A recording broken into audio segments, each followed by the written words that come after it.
이어지는 세 번째 발표의 주제는 인물로 보는 동성의 역사입니다. 100년이 넘는 오랜 역사 속에서 동성학교는 교회와 사회에 빛나는 수많은 인재를 배출해 왔습니다. 그럼 지금부터 동성을 빛낸 동문들에 대해 서강대학교 신학연구소 김선필 선임연구원의 발표를 들어보겠습니다. 큰 박수로 맞이하겠습니다. 네, 안녕하십니까. 오늘 인물로 보는 동성학교의 가톨릭 교육 성과와 한국 가톨릭 학교의 전망에 대해 발표를 하게 된 김선필 베드로입니다. 먼저 이 뜻깊은 자리에 함께 할 수 있게 되어 영광입니다. 이 자리에 불러주신 하느님 아버지께 감사드리며 발표를 시작하도록 하겠습니다. 오늘날 가톨릭 학교 교육의 정체성이 위기를 맞고 있다고들 합니다. 국가의 지나친 개입과 입시 위주의 교육 문화 때문인데요. 이런 문제의식에서 2009년 동성고등학교는 자율형 사립고등학교 지정을 받고 진리와 사랑으로 봉사하는 인간이라는 권학 이념에 따라 가톨릭 학교의 정체성을 살리는 교육을 실시하고자 노력해왔습니다.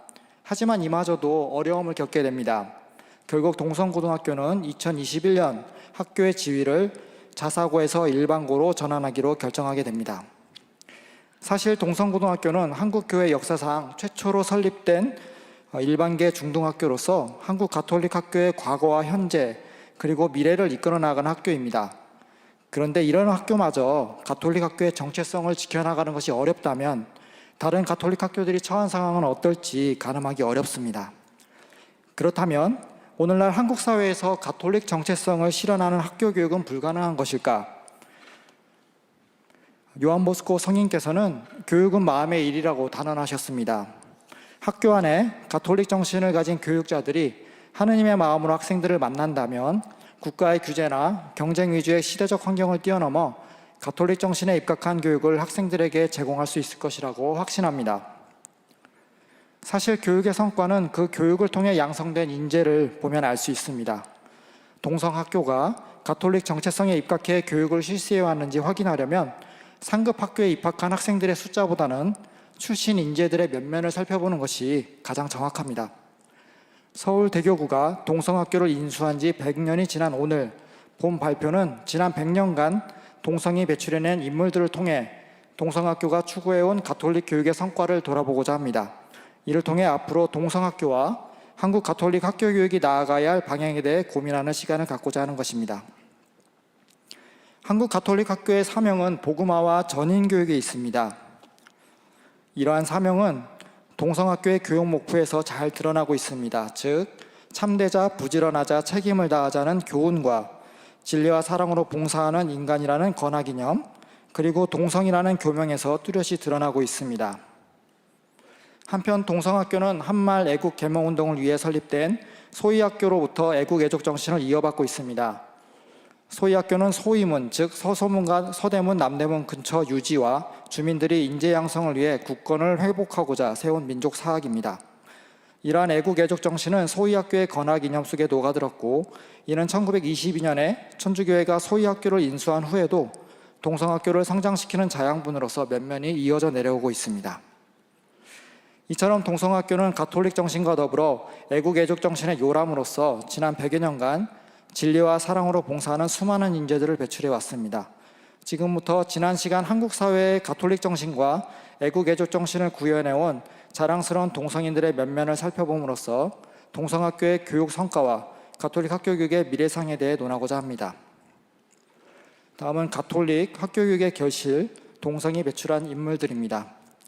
동성학교는 한국 천주교회가 운영하는 대표적인 중등학교로서 그동안 수많은 천주교 성직자들을 배출해냈습니다. 이 가운데 특별히 기억해야 할 동성 출신 성직자들을 살펴보려고 합니다. 그들은 동성에서 배운 그리스도의 가르침을 세상에 드러낸 인물들입니다. 먼저 하느님의 말씀을 한국어로 번역한 동성인 선종환 신부님입니다. 지난 100년간 서울대교구는 동성학교를 통해 미래의 교회 지도자들을 양성하고자 꾸준히 노력해왔습니다.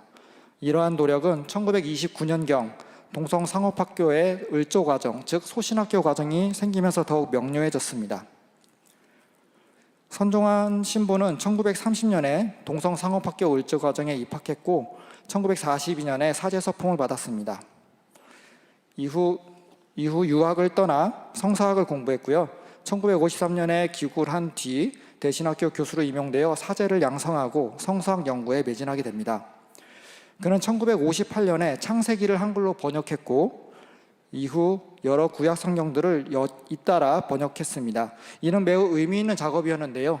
당시 한국교회 성경 번역 작업이 매우 더디게 이루어지고 있었기 때문입니다.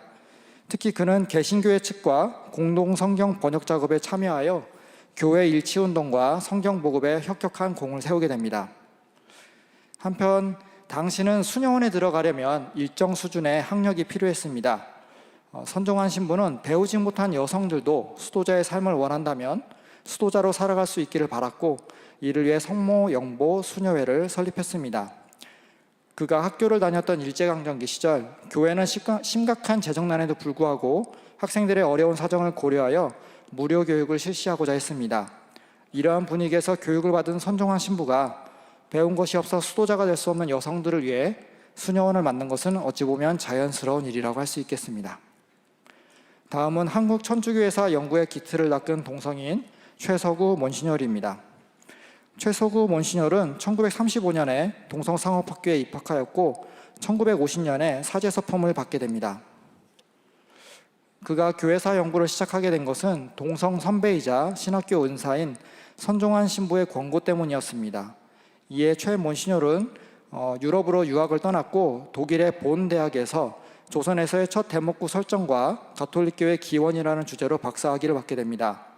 한국에 돌아온 그는 대신학교 교수로 임용되었고 1964년에 한국교회사연구소를 창립하게 됩니다.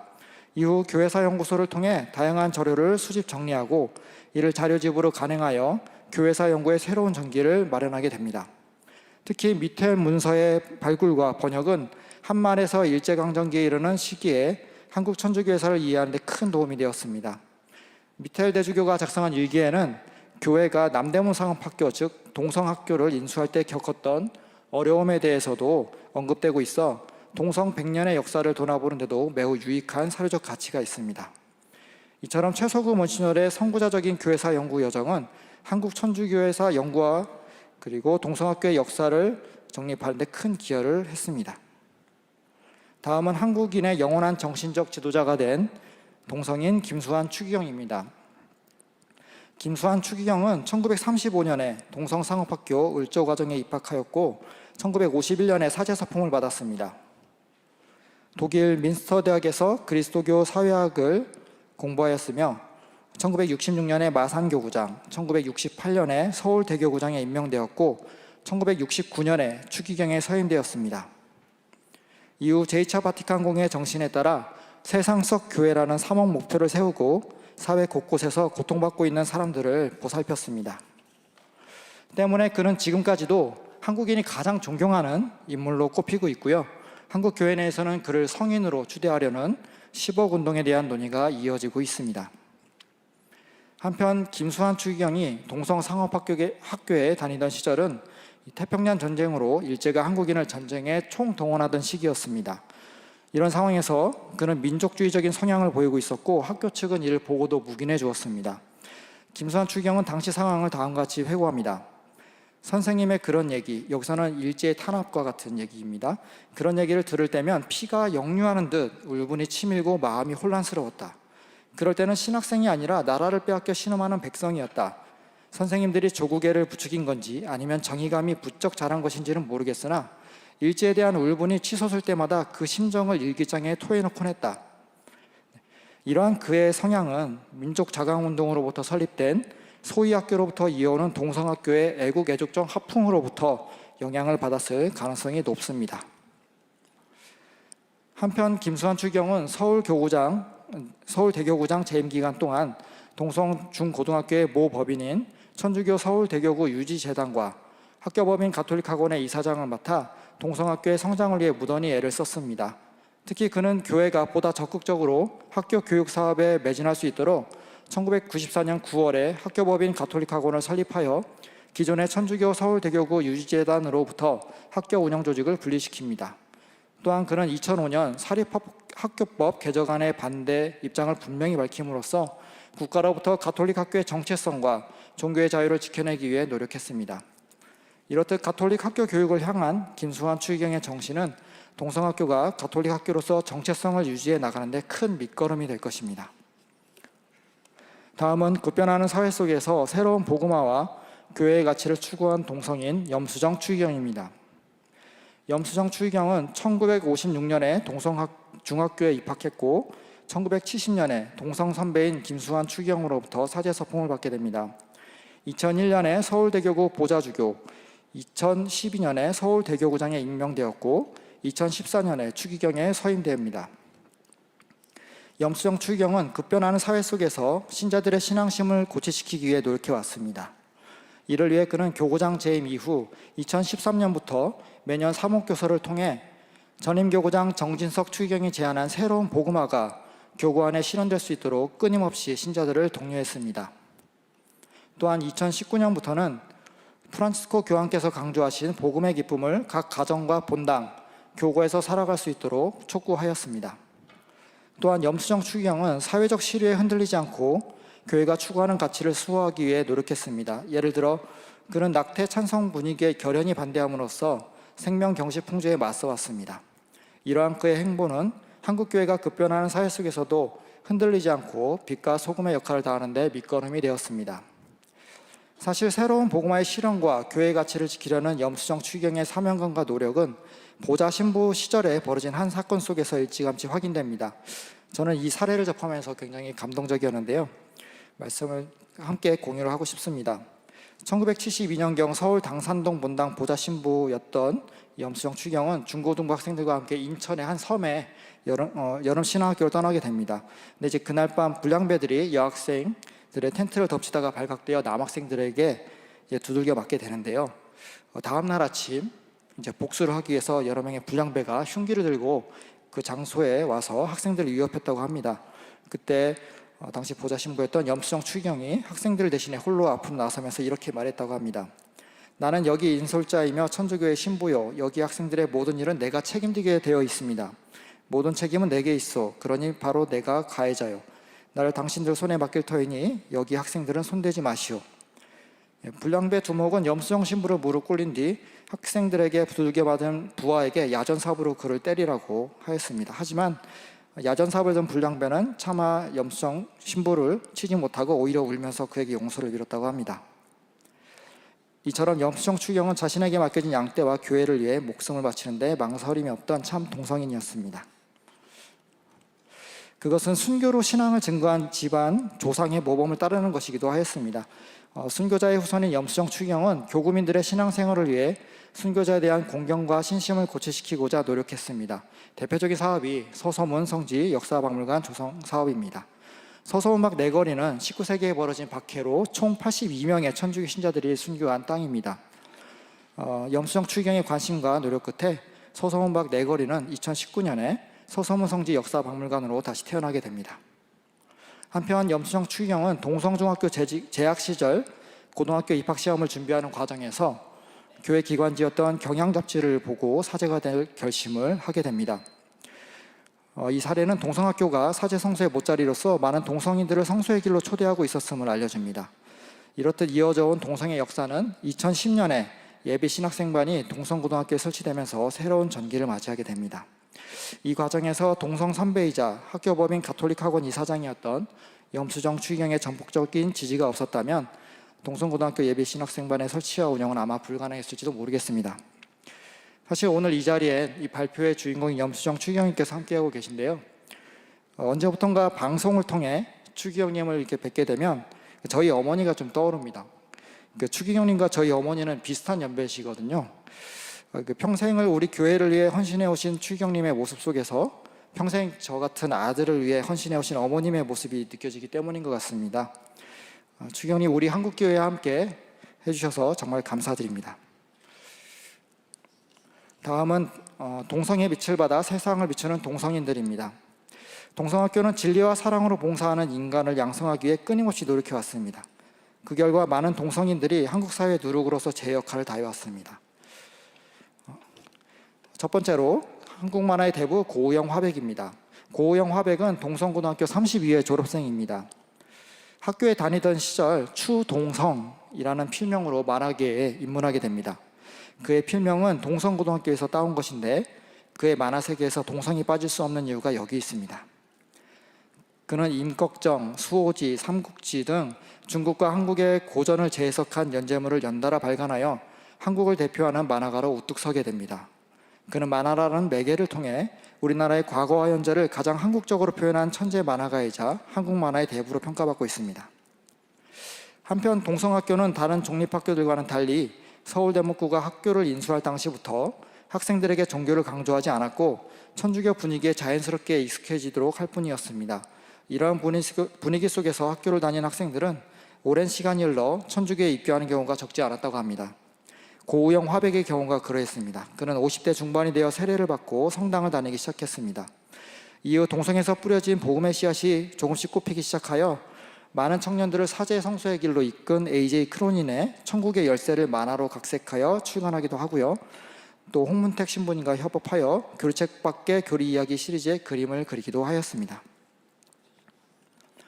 다음은 미국인에게 한국의 정신을 알린 태권도 대부 이중구 사범입니다. 동성학교의 교기는 태권도입니다. 태권도를 애국 애족 정신의 요람인 동성학교가 교기로 삼고 있는 건 일면 자연스러워 보입니다. 동성학교의 태권도에서 잊어서는 안 될 인물이 바로 이중구 사범입니다. 1950년에 동성중고등학교를 졸업한 그는 1956년에 미국으로 건너가 태권도장을 차리게 됩니다. 이때 미국 국회의원들에게 태권도를 가르치고 또 중국계 무술 배우인 이소룡 그리고 권투계의 영웅 무하마드 알리 등과 교류를 하는 등 미국의 태권도를 알리는 데 헌신했습니다.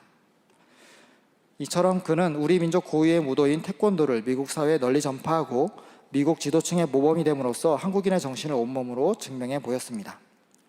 한편 중학생 시절 이중구 사범은 마릴린 먼로가 출연한 영화를 본 뒤 금발의 미국인 미녀와 결혼하겠다고 결심을 합니다. 이러한 꿈을 이루기 위해서 그가 실제로 미국에 떠날 수 있었던 것은 동성고등학교의 선생님께서 해주신 칭찬 때문이었습니다. 당시 특별한 두각을 보이지 않았던 그에게 선생님께서 영어 교과서의 일부를 읽고 해석을 해보라고 권하셨는데요. 그가 일어나 지목한 부분을 해석하자 선생님은 동료들 앞에서 그를 칭찬해 주셨다고 합니다. 이를 계기로 그는 영어 공부를 아주 열심히 하게 됐고 그것이 이제 미국으로 가게 되는 계기가 되었다고 합니다. 이처럼 어린 시절 교사가 뿌리는 칭찬은 한 아이의 미래를 바꿀 수 있는데요.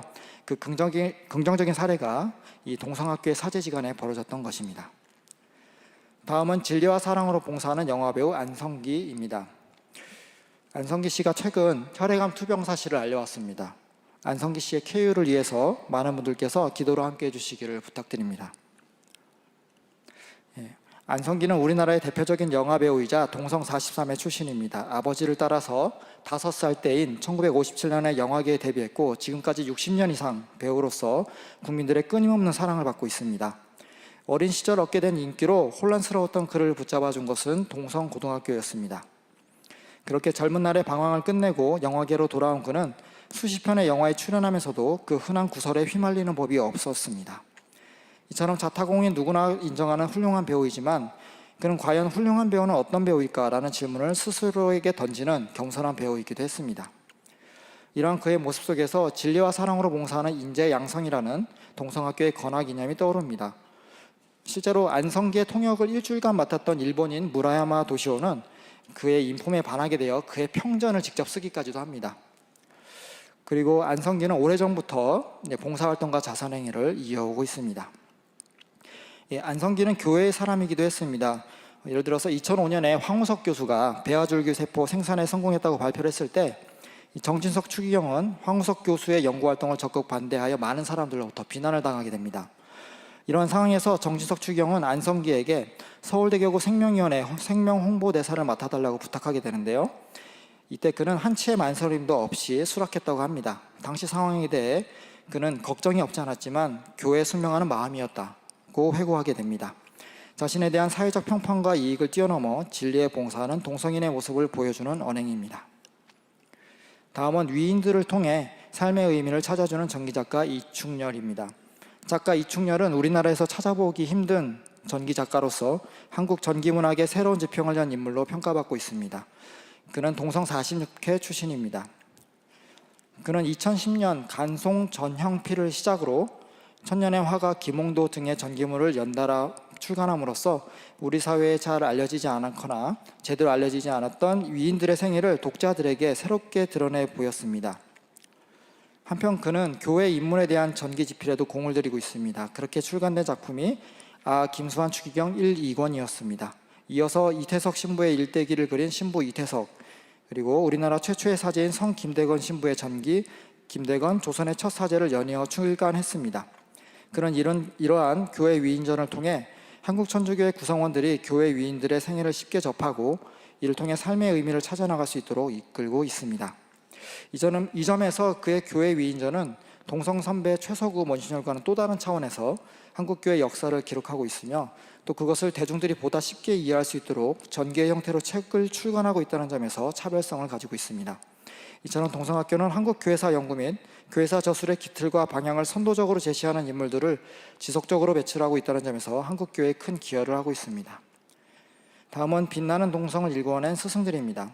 수많은 동성인들이 세상 속에서 동성의 빛을 낼 수 있었던 건 그들에게 그리스도의 빛을 전해준 동성의 스승들이 있었기 때문입니다. 특별히 기억해야 할 스승들을 소개하고자 합니다. 첫 번째, 동성학교의 기틀을 닦은 박준호 선생님입니다. 박준호 선생은 1924년 5월에 동성상업학교 2대 교장에 취임하게 됩니다. 젊은 시절 그는 서울대목구 청년의 연합회 회장을 맡는 등 교회 활동에 전념하였습니다. 특히 서울대목구가 남대문 상업학교, 즉 이 동성학교를 인수하는 과정에서 적극적인 역할을 수행합니다. 그의 취임 이후 남대문 상업학교는 1회 졸업생을 배출하고 을조 과정을 설정하였으며 해화동으로 교사를 이전하고 동성상업학교로 학교명을 변경하는 등 급속도로 성장하는 시기를 보내게 됩니다. 밤낮으로 동성상업학교를 위해 일하던 그는 교장으로 재직 중인 1936년 9월에 선종하게 됩니다. 당시 한국교회는 박준호 선생을 이렇게 기억했습니다. 박준호 씨는 신덕자요 교육가요 사업가였다. 교회 사업과 교육을 위하여 관적을 바치고 물질을 바치고 시간을 바치고 폼을 바치고 정신을 바쳤으며 결국은 이런 입장에서 생명을 바쳤었다. 박준호 선생의 교회 사랑은 그의 자녀에게로 이어집니다. 경성의전, 즉 서울대 의대 교수였던 아들 박병래 선생은 1936년에 서울대목구가 성모병원을 설립하자 지체 없이 교수직을 내려놓고 성모병원 초대 원장을 맡았습니다. 이후 박병래 선생은 헌신적인 노력으로 성모병원을 이끌었으며 그 결과 지금의 가톨릭 중앙의료원이 존재하게 되었음은 두말할 나위가 없겠습니다. 다음은 한국 가톨릭 학교 교사의 모범을 보여준 장면 박사입니다. 장면 박사는 1936년 11월 박준호 선생의 갑작스러운 임종으로 공석이 된 동성상업학교 교장에 취임하게 됩니다. 태평양 전쟁으로 일제의 압박이 강하게 밀려오던 상황에서도 그의 탁월한 리더십은 동성상업학교를 굳건하게 만들었습니다. 또한 서슬퍼런 일제의 압박 속에서도 동성상업학교를 민족정신이 살아있는 학교로 만들고자 노력했습니다. 이후 그는 교장으로 총 17년간 재직하면서 학교의 발전을 위해 헌신하게 됩니다. 또한 그는 광복 후 상업학교를 일반 인문계 학교로 전환하여 1946년에 동성상업학교를 동성중학교로 변경하게 됩니다. 한편 그는 학생들 사이에서 신앙의 모범이 됩니다. 노기남 대주교는 다음과 같이 회고합니다.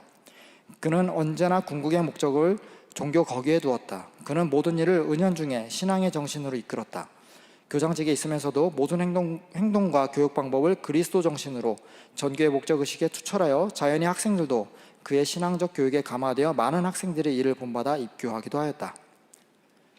광복 후 장면 박사는 정계에 진출하여 유엔총회 한국 대표단 대표, 주미한국 대사, 국무총리, 부통령, 그리고 제2공화국 국무총리로 활동하게 됩니다.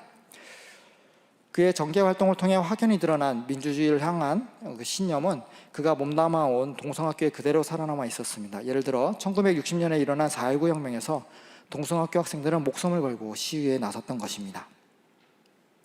결론입니다. 한국 사회는 지난 100년 동안 격동의 시기를 보내왔습니다. 이러한 격동의 시기를 복음화와 전인교육이라는 한결같은 신념으로 함께해온 동성학교의 100년은 그래서 더욱 의미가 깊습니다. 지난 100년간 동성학교는 진리와 사랑으로 봉사하는 인재를 양성하기 위해 애써왔고 그런 인재들이 한국 사회를 지탱하고 성장시켜 왔습니다. 너희는 그들이 맺은 열매를 보고 그들을 알아볼 수 있다.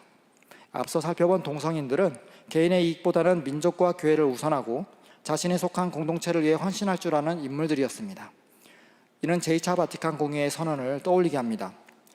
가톨릭 학교는 발전하는 시대 상황에 마땅히 자신을 개방하면서 학생들이 지상국가의 복지를 효과적으로 증진하도록 가르치고 하느님 나라의 확장을 위하여 봉사하도록 준비시켜 사도직 생활의 실천과 모범으로 인간사회에서 이를테면 구원의 누룩이 되게 한다.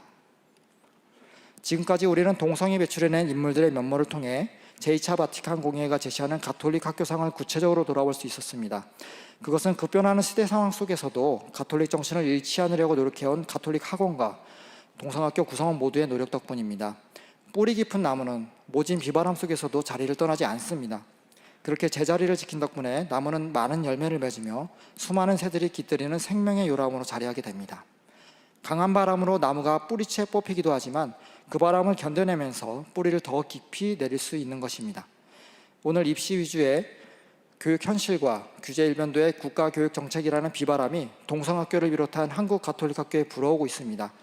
하지만 가톨릭 학교로서 정체성을 잃지 않고자 굳건하게 버티고 선다면 우뚝 선 저 나무와 같이 수많은 열매를 맺을 수 있을 것이라 확신합니다. 동성학교가 버텨낸 저 100여 년의 역사와 인물들이 그것을 증명하고 있기 때문입니다. 이것으로 발표를 마치겠습니다. 경청해 주셔서 감사합니다.